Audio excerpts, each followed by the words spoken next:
On the 10th of January 1969 at lunchtime, George Harrison quit the Beatles. No press release, no lawyers, he simply put down his guitar in a freezing film studio in Twickenham, told the others he was leaving the band, and drove home. His parting words were 5 of the most casual ever spoken in rock history. "See you around the clubs." And within days, John Lennon said the unthinkable out loud, with the cameras rolling and the tape machines running. "If he doesn't come back by Tuesday, we get Eric Clapton." He went further. If George was really gone, the band should simply get other members and carry on. No one can say, even now, how serious he was. But this is the story of the week the Beatles came closest to replacing a Beatle, and of everything the world would have lost if that line had come true.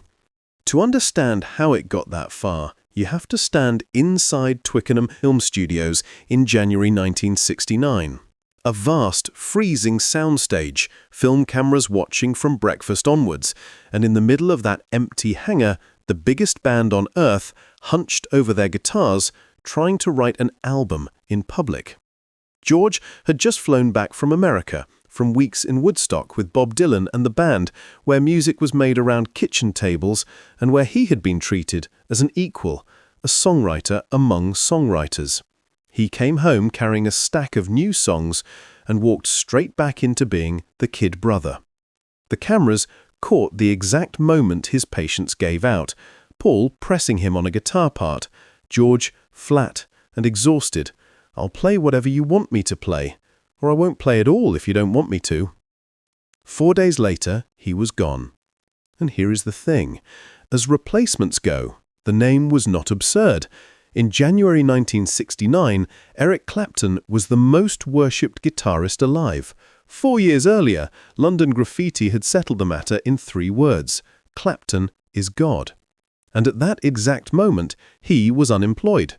Cream, his million-selling supergroup, had played their farewell show at the Royal Albert Hall just 6 weeks before. He was the most famous free agent in British music. More than that, he had history.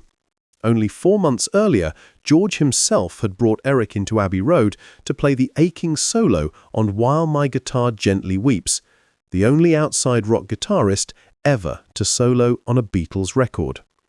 And everyone noticed something strange that night. With a guest in the room, the Beatles were suddenly on their best behavior. On paper, it almost made sense. On paper. So imagine it. John, Paul, Eric, and Ringo. A Beatles rebuilt around the blues. Heavier, rawer, closer to the raw nerve sound John was already chasing. Now here is why, by almost every account, it could never have happened. Start with Eric Clapton himself. He would later put it plainly, the Beatles were a closed shop, a gang, 4 men welded together by Liverpool, by Hamburg, by 1,000 in-jokes no outsider could ever learn. You didn't join the Beatles, you could only be born into them. Then look at Eric's own record, the Yardbirds, gone within 2 years. The Bluesbreakers, 1. Cream, barely 2.5.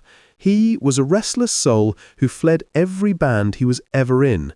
The tightest gang on earth was the last place he could survive. And there was one more problem. A private one. Eric Clapton was falling in love with George Harrison's wife. But set all of that aside. Say it happened anyway. Here is what that world cost you. Because 1969 was the year George Harrison stopped being the kid brother. That spring, he finished a love song he had been carrying for months, something. Frank Sinatra would call it the greatest love song of the past 50 years. It became the second most covered Beatles song of all time, behind only Yesterday. And one April morning, sick of Apple's endless business meetings, George skipped work, borrowed an acoustic guitar, and sat in a friend's garden in the spring sunshine. The song he wrote there was Here Comes the Sun, today the most streamed Beatles recording on Earth. Now here is the twist that makes this whole story perfect. That garden, the one where the most played Beatles song was born, it was Eric Clapton's. Of course, none of it came to pass because the Beatles, for once, chose repair over pride. 5 days after the walkout, the four met and made peace. George's terms were simple. Abandon the freezing film stage, scrap the grand television concert plans, and go and make music in their own basement studio at Apple. And then George did something quietly brilliant.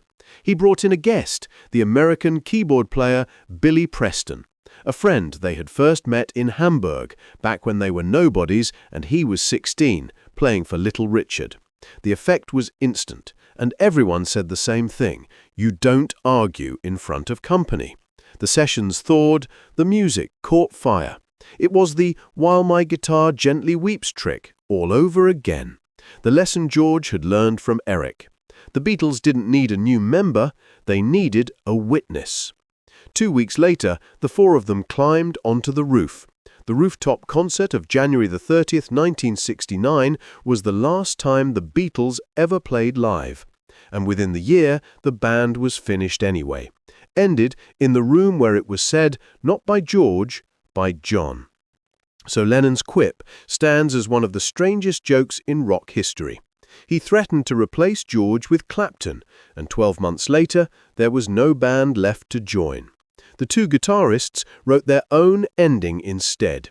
In 1970, George released All Things Must Pass, a triple album built from the songs the Beatles had ignored.